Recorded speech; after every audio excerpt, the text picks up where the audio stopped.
আজকে আমরা এখানে উপস্থিত হয়েছি, একটা হলো ব্যথা আর একটা হলো আনন্দ।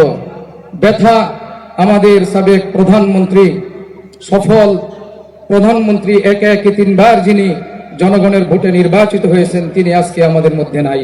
বিশ্বের মধ্যে মানচিত্র বাংলাদেশকে আমরা দেখতে চাই, সেই তারেক রহমান সাহেবকে তুমি কবুল করো, বলুন আমিন। আরো জোরে বলুন আমিন। আমাদের মুহাম্মদুর রাসূলুল্লাহ এতিম ছিলেন, আজকেও আমাদের ভাই তারেক রহমান সাহেব এতিম। আমাদের রাসূল সাল্লাল্লাহু আলাইহি সাল্লাম ছোট্টকালে যেরকম পিতাকে হারিয়েছেন, আর তার কিছুদিন পরে তার মাতাকে হারিয়েছেন, আমাদের ভাই তারেক রহমানও সেই এতিমের মতো 17 বছর যাকে দেখতে পাই নাই, এখন তাকে আমরা নয়ন ভরে দেখব। কি ভরে দেখব? নয়ন ভরে দেখব জনাব তারেক রহমান সাহেবকে।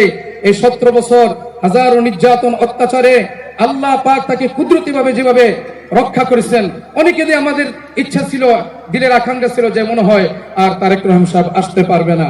রাখে আল্লাহ, মারে কে? বলুন, রাখে আল্লাহ, মারে কে? প্রিয় ভাই বোনেরা, আমি দোয়া মাহফিল অনুষ্ঠান ছিল, আজকে দোয়া হয়েছে, হুজুর এখানে দোয়া করেছেন। আমরা আল্লাহর কাছে হাত তুলে আবার দোয়া করবো যে আমরা যেসব চেয়েছি আল্লাহর কাছে, আল্লাহ ইনশাল্লাহ কবুল করবেন।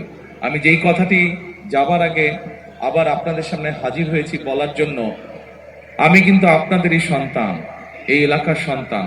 আপনারা যেমন এই এলাকায় থাকেন, আমিও এই এলাকায় থাকি, এই এলাকার সন্তান। যেহেতু আমি আপনাদেরই সন্তান, আমার কষ্টের কথা, সুবিধা অসুবিধার কথা আমি আপনাদেরকে বলবো।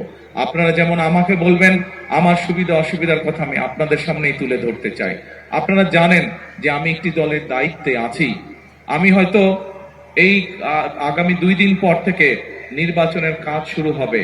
আমি হয়তো সারাক্ষণ এখানে থাকতে পারবো না, স্বাভাবিক দায়িত্বের কারণে আমাকে হয়তো দেশের বিভিন্ন জায়গায় যেতে হবে।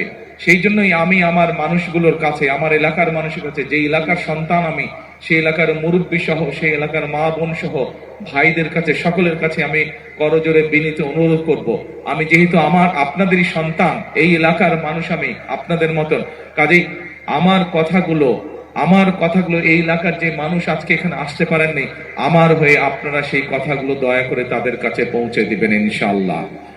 আমি কি আমার ভাই বোন, মা বোনদের কাছে এইটা প্রত্যাশা করতে পারি? ইনশাআল্লাহ, ইনশাআল্লাহ। আর কথা হচ্ছে একটাই, আমরা এই এলাকার মানুষ, আমরা যদি সকলে, আপনারা যেরকম বহু মানুষ এই এলাকায় ছোট থেকে বড় হয়েছেন, আমিও এই এলাকায় ছোট থেকে বড় হয়েছি। প্রিয় ভাই বোনেরা, আমরা যদি ঐক্যবদ্ধ থাকি একসাথে, তাহলে এই এলাকার যে সমস্যাগুলো আপনাদের আছে, আইন শৃঙ্খলার কথা বলেন, রাস্তাঘাটের সমস্যা বলেন, শিক্ষার সমস্যা বলেন, যেই সমস্যাগুলো আছে, আমরা সকলে মিলে ইনশাল্লাহ ইনশাল্লাহ ইনশাল্লাহ এই সমস্যার সমাধান করতে পারবো। আপনাদের উপরে কেউ যদি কষ্ট দিয়ে থাকে, কেউ যদি অত্যাচার নির্যাতন করে থাকে, তাদের বিরুদ্ধে আমরা শাস্তিমূলক ব্যবস্থা গ্রহণ করতে পারবো।